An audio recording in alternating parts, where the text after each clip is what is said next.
হয়তো 50% চারা মারা যেতে পারে। অনেক বীজটা মার গেছে। জুমার নামাজ শেষেই চলে আসলাম যেখানে আমরা শসার চারা দিয়েছি। এই যে পাশে আমাদের সেই বেড। আজকে দেখাবো যে আমাদের এই চারার বয়স কতদিন এবং এই বেড পদ্ধতিতে অর্থাৎ কোকোপিটের মাধ্যম দিয়ে যে ট্রেতে চারা দেওয়া হয় সেই ট্রেতে চারা দেওয়ার উপকারিতা কি, চলুন দেখে আসি।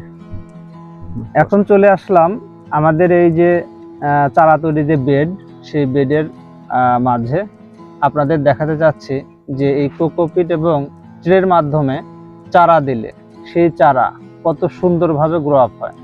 তার মানে যখন আপনি এইভাবে বেড তৈরি করে ট্রে এবং কোকোপিট দিয়ে চারা দিবেন, প্রত্যেকটি বীজ কিন্তু সুন্দরভাবে অঙ্কুরিত হবে। আর সুন্দরভাবে যে বীজগুলো অঙ্কুরিত হয় সেই চারাগুলোও কিন্তু অনেক সুস্থ এবং সবল থাকে। আপনারা দেখেন প্রত্যেকটি চারা যে এখানে দেওয়া আছে সুস্থ এবং সবল, এখানে কিন্তু এবং রোগমুক্ত। আর ওই সমস্ত গাছই ভালো ফল দেবে যার বীজ থেকে যে চারাটা হয় সেই চারাটা রোগমুক্ত এবং সবল থাকে। সুতরাং আপনি যদি এরকম বেড না করে বাইরে যদি আপনি উন্মুক্ত জায়গায় চারা দেন তাহলে কি হবে?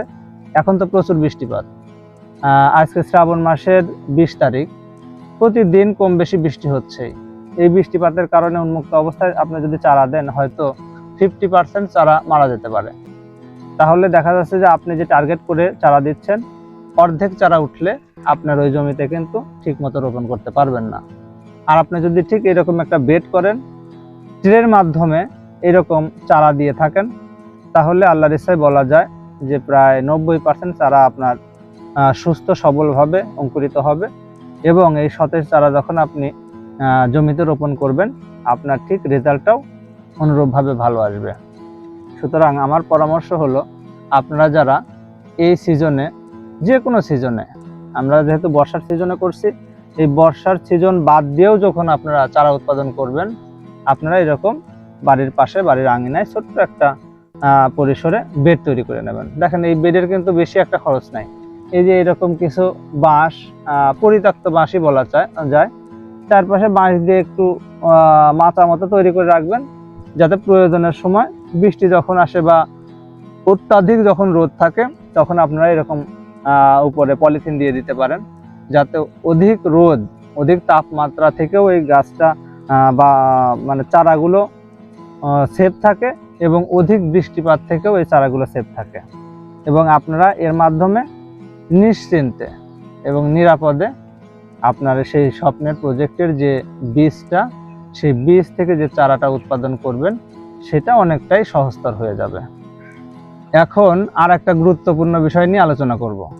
আপনারা দেখছেন যে ট্রেগুলোতে, এই যে ট্রেটা দেখাও, সুন্দরভাবে যেগুলো চারাগুলো উঠছে, এই চারাগুলো ওঠার পেছনে আর একটা কারণ আছে। সেই বড় কারণটা হচ্ছে আমি গত ভিডিওতে দেখিয়েছিলাম যে ওই বীজগুলো নিয়ে প্রথমে পানিতে ভিজিয়ে রাখার পরে একটা শুকনো কাপড় দিয়ে ওই বীজগুলোকে প্রথমে এরকম পেঁচিয়ে রাখতে হবে এবং সেই পেঁচানো অবস্থায় আর একটা ভেজা কাপড় দিয়ে ওর উপর মোড়ায় রাখতে হবে।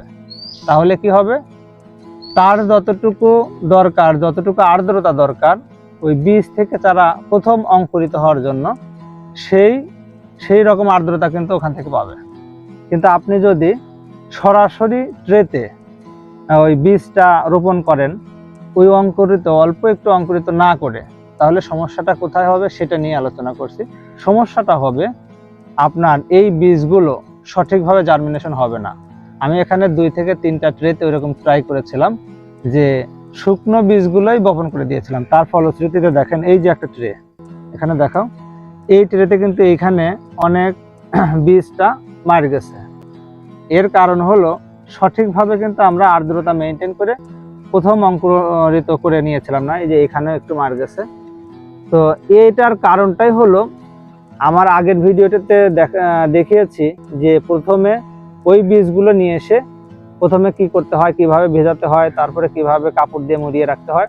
আপনারা ওই কাজটা যদি না করেন তাহলে কিন্তু এই যে এইরকম এখানে দেখাও এখানে যেরকম একটু গ্যাপ হয়েছে, বীজগুলো এখানে ওঠেনি, এই সমস্যায় আপনারা পড়তে পারেন। সুতরাং এই চারা তৈরির ক্ষেত্রে প্রথমে কিন্তু ওই বিষয়টা আপনারা লক্ষ্য রাখবেন, সুন্দর করে পানিতে ভেজানোর পরে পরিষ্কার সুতি কাপড় দিয়ে ওই বীজগুলোকে প্রথমে মুড়িয়ে রাখবেন।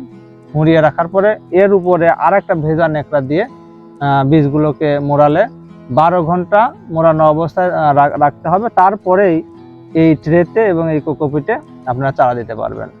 যদি এরকম চারা দেন তাহলে আশা করি আপনাদের স্বপ্নের ফসল, স্বপ্নের প্রজেক্ট বাস্তবায়নে অনেকটাই সহায়ক হবে।